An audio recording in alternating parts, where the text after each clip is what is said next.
ಹಾಂ ಸರ್ ನಮಸ್ತೆ sir.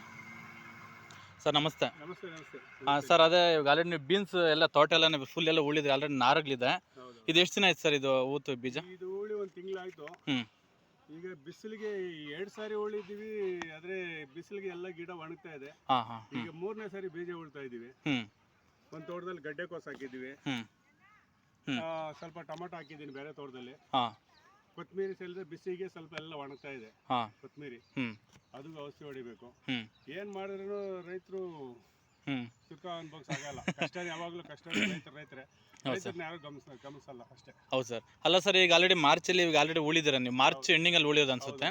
Sir ಅದೇ ಏಪ್ರಿಲ್ ಮತ್ತೆ ಏನು ಬೆಳೆ ರೇಟ್ ಸಿಗುತ್ತೆ ನಿರೀಕ್ಷೆ ಇದೆಯಾ ಹೆಂಗ್ ಸರ್? ಏನೋ ದೇವರು ನಮ್ಗೇನು ರೈತರು ನಮ್ಗೆ ಆ ಥರನೂ ಹೇಳೋಕ್ಕಾಗಲ್ಲ. ನಮ್ಮ ರೈತರು ಈಗ ಏನೋ ಬೆಳೆಗಳು ನೀರುಗಳಿಲ್ಲ ಅದು ಇದಂತ ತುಂಬಾ ಶ್ರಮ ಪಟ್ಟು ಮಾಡ್ತಾ ಇದ್ದೀವಿ. ಹಾಂ ಸರ್. ನಮ್ಗೇನೋ ದೇವ್ರು ಸ್ವಲ್ಪ ಕಣ್ತರದೊಳಗೆ ಸ್ವಲ್ಪ ಬಚಾವ್ ಆಗ್ತಿಲ್ಲ ಅಂದ್ರೆ ಈಗ 3ನೇ ಸಾರಿ ಬೀಜ ಉಳ್ತಾ ಇದೀವಿ. ಹಾಂ ಸರ್. 3ನೇ ಸಾರಿ ಬೀಜ ಉಳ್ತಾ ಇದೀವಿ. ಹಾಂ ಸರ್, ಅದಕ್ಕೆ ನೋಡಿದೆ. ಅದಕ್ಕೆ ಸರ್ ಮತ್ತೆ ಇದನ್ನ ಏನು ಸರ್ ರೇಟ್ ಸಿಗೋ ನಂಬಿಕೆ ಇದೆಯಾ ಹೆಂಗ್ ಸರ್ ಇದು? ಇದೆ ನೋಡೋಣ. ಹಾಂ ಬಿಸಿಲಿಗೆ ಅಂತೂ ಬೆಳೆಗಳಾಗ್ತಾ ಇಲ್ಲ. ಏನೋ ಇರೋ ಬೆಳೆ ಕೈ ಕಚ್ಕೊಂಡ್ರೆ ಪರವಾಗಿಲ್ಲ. ಹಾಂ ಸರ್. ನಮ್ಗೆ ಸರ್ ಇವಾಗ ಮತ್ತೆ ಯಾವ ಬೆಳೆ ಸೂಕ್ತ ಈ ಟೈಮಲ್ಲಿ ಏಪ್ರಿಲ್ ಉಳೋಕೆ ಮತ್ತೆ ರೇಟ್ ಸಿಗುವಂತ ನಂಬಿಕೆ ಯಾವ್ದು ಸರ್ ಈಗ ಇರುತ್ತೆ ಈ ಟೈಮಲ್ಲಿ? ಇಲ್ಲ, ಯಾವ್ದು ಬಿಸಿಲಿಗೆ ಬೆಳೆಗಳು ಬೆಳೆಯಕ್ ಆಗ್ತಾ ಇಲ್ಲ. ಹಾಂ ಹಾಂ ಅಂದ್ರೆ ಅದು ಸರ್ ಅಂದ್ರೆ ರೇಟ್ ಸಿಗೋ ಚಾನ್ಸಸ್ ಇದೆ. ಈಗ ಬೆಳೆಗಳು ಹಾಕ್ತಿವಿ ತುಂಬಾ. ಈಗ ರೋಜಾ ಗಿಡ ಅಂತದ್ ಇಂಥದ್ದು ಹಾಕ್ತಿವಿ, ಅದಕ್ಕೆ ತುಂಬಾ ಔಷಧಿ ಹೊಡಿಬೇಕು. ಅದು ಏನು ಬೂದ್ರೋಗ ಬರ್ತಾ ಇದೆ, ಹೂವು ಶಿಷ್ಟೆ ಬರ್ತಾ ಇದೆ. ತುಂಬಾ ಕಷ್ಟಪಡ್ಬೇಕು ಈಗ ರೈತರು ಬಿಸಿಲುಗಾಲದಲ್ಲಿ. ಮಳೆ ಬಿದ್ದು ಭೂಮಿ ಸ್ವಲ್ಪ ತಣವಾಗಿದ್ರೆ ರೈತರು ಸ್ವಲ್ಪ ಏನೋ ಔಷಧಿ ಕಡಿಮೆ, ಬೆಳೆ ಔಷಧಿ ಸಿಂಪಡಿಸೋದು, ಆಮೇಲೆ ಈ ಗೊಬ್ಬರ ಎಲ್ಲ ಕಡಿಮೆ ಇರುತ್ತೆ. ಈ ಟೈಮಲ್ಲಿ ಏನು ಮಾಡಿದ್ರೂ ವ್ಯರ್ಥನೆ.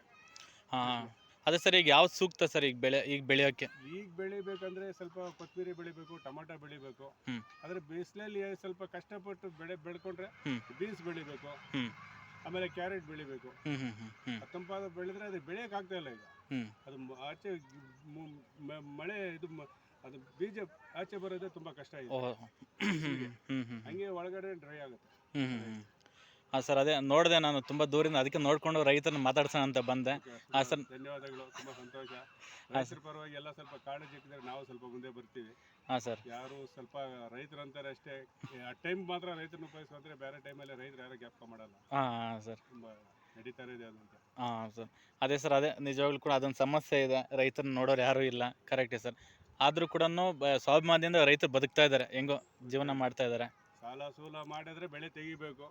ನಮ್ಮ ಅದೃಷ್ಟಕ್ಕೆ ಬೆಳೆ ರೇಟ್ ಸಿಕ್ಕಿದ್ರೆ ಪರವಾಗಿಲ್ಲ. ಇಲ್ಲ ಅಂದ್ರೆ ಕೈಯಿಂದ ಹಾಕಿರೋದು ಬಂಡವಾಳ ಇಲ್ಲ ಅಂದ್ರೆ ಲಾಸ್ ಮಾಡ್ಕೊಳ್ಬೇಕು, ತಿರ್ಗಾ ಸಾಲ ಮಾಡಬೇಕು. ಹಾಂ ಸರ್. ನಮ್ಗೇನು ಗೌರ್ಮೆಂಟ್ ಇಂದ ಕೊಡ್ತೀರಂತಾರೆ, ತಿರ್ಗಾ ಅದೇನು ಸಾಲ ಮನ್ನಾ ಅಂತಾರೆ, ಯಾವುದು ಮನ್ನಾ ಮಾಡಲ್ಲ. ಹೌದು ಸರ್.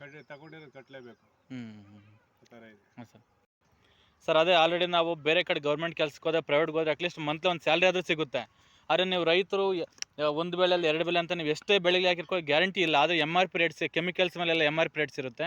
ಆದರೆ ಬೆಳೆಗಳಿಗೆ ಹೆಂಗೆ ನೀವು ಜೀವನ ಮಾಡ್ತೀರಿ, ಹೆಂಗೆ ರೊಟೇಷನ್ ಮಾಡ್ತೀರಾ ಸರ್? ನಮಗೆ ಸಬ್ಸಿಡಿ ಕೊಡ್ತೀನಿ ಅಂತಾರೆ, ಅಲ್ಲಿ ಹೋದ್ರೆ ಸಬ್ಸಿಡಿ ಕೊಡ್ತೀನಿ ಅಂತಾರೆ, ಏನು ಕೊಡಲ್ಲ.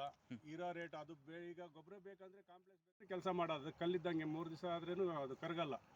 ನಮಗೆ ರೈತರಿಗೆ ಯಾರು ಸರ್ಕಾರದಿಂದ ಏನು ನಮ್ಗೇನು ಸಪೋರ್ಟ್ ಮಾಡಲ್ಲ. ಹೇಳ್ತಾರೆ ರೈತರ ಪರವಾಗಿ ನಾವು ಇರ್ತೀವಿ ಅಂತ.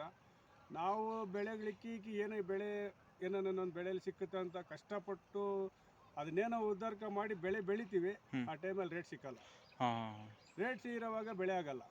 ನಮ್ಗೇನು ಸರ್ಕಾರದಿಂದ ಏನು ಸೌಲಭ್ಯ ಕೊಡಲ್ಲ ನಮ್ಗೆ. ಆ ಥರ ಇದೆ. ಮೇಲೆ ನೀವು ಮಾಡ್ತಾ ಇದ್ದೀರಾ, ನೋಡೋಣ ಮುಂದಕ್ಕೆ. ತುಂಬಾ ನಂಬಿಕೆ ಇಟ್ಟು ಮಾಡ್ತೀವಿ. ನಮ್ಗೇನು ಸರ್ಕಾರದಿಂದ ಯಾವ ಸರ್ಕಾರ ಬಂದ್ರೆ ರೈತರು ಅಂತಾರೆ, ನಮ್ಗೆ ಯಾರು ನಮ್ಗೆ ಬಗ್ಗೆ ಗಮನ ಹರಿಸೋದೇ ಇಲ್ಲ. ಹರಿಸೋದಿಲ್ಲ. ಹಾಂ ಸರ್. ಸರ್ ಓಕೆ, ತುಂಬ ಥ್ಯಾಂಕ್ಸ್ ಸರ್. ಆಲ್ರೆಡಿ ನಾನು ಇದನ್ನ ಅಪ್ಲೋಡ್ ಮಾಡ್ತೀನಿ ಯೂಟ್ಯೂಬಲ್ಲಿ ಕೂಡ. ಹಾಂ ಸರ್, ನೋಡೋಣ ಏನಾದರೂ ನೋಡಿ. ಹಾಂ ಸರ್, ಅದು ನೋಡೋಣ ಗೌರ್ಮೆಂಟ್ಸ್ ಏನಾದರೂ ಇದನ್ನಾದರೂ ಅಟ್ಲೀಸ್ಟ್ ನೋಡಿ, ನಿಮ್ಮ ಕಷ್ಟ ಆದರೂ ಅರ್ಥ ಮಾಡ್ಕೊತಾರೆ. ಯಾಕಂದ್ರೆ ರೈತ ರೈತರು ಆರ್ಮಿಗಳಿದ್ರೆ ಮಾತ್ರನೇ ನಮ್ಮ ದೇಶ ಚೆನ್ನಾಗಿರ್ಬೇಕಂತ ಹೇಳ್ತಾರೆ. ಬೆನ್ನೆಲುಬು ಅಂತ ಹೇಳ್ತಾರೆ. ಯಾರಿಂದ ಕೂಡ ಅನುಕೂಲ ಅಂತ ಏನೂ ಇಲ್ಲ. Okay, thank you sir.